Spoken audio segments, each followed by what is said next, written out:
पूरा दिल्ली एनसीआर प्रदूषण की मार झेल रहा है। प्रदूषण से रोकथाम की तमाम कोशिशों के नाकाम होने के बाद दिल्ली सरकार ने प्राइवेट ऑफिसेज को 50% ऑन साइट वर्क फोर्स के साथ काम करने की सलाह दी है।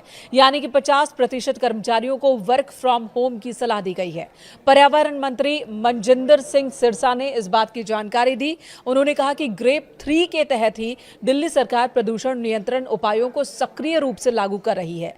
सार्वजनिक स्वास्थ्य और वायु गुणवत्ता की रक्षा के प्रयासों को तेज किया गया है।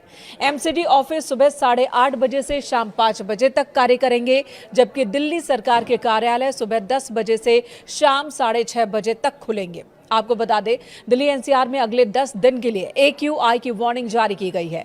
केंद्रीय पृथ्वी विज्ञान मंत्रालय के तहत आने वाली फोरकास्टिंग बॉडी ने कहा कि अगले 10 दिनों तक एयर क्वालिटी बहुत खराब कैटेगरी में ही रहने वाली है, इसमें कोई सुधार नहीं होने वाला।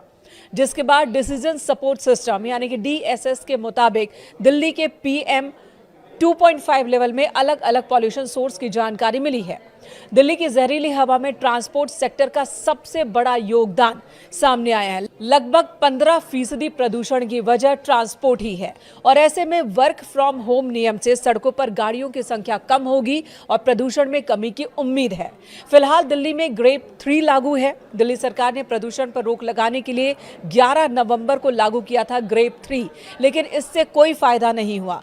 AQI स्तर में कोई सुधार देखने को नहीं मिला, जिसके बाद अलग अलग स्टेशंस की बात करें तो AQI 400 के पार ही दर्ज किया गया है और यही वजह कि ग्रेप 3 को और ज्यादा सख्त किया जा रहा है। फिलहाल ग्रेप 4 लागू नहीं है, लेकिन सरकार इसके नियमों को ग्रेप 3 के तहत ही लागू कर रही है और इन्हीं में से एक फैसला है दफ्तरों में लोगों की संख्या कम करना, यानी कि 50% कर्मचारियों के साथ काम करने का ये फैसला। CAQM ने अपने लेटेस्ट नोटिस में कहा कि CAQM ने 21 नवंबर 2025 को ग्रेप शेड्यूल को रिवाइज किया है ताकि इसे और सख्त बनाया जा सके। दिल्ली एनसीआर में एयर क्वालिटी को बहुत ज्यादा खराब होने से रोका जा सके।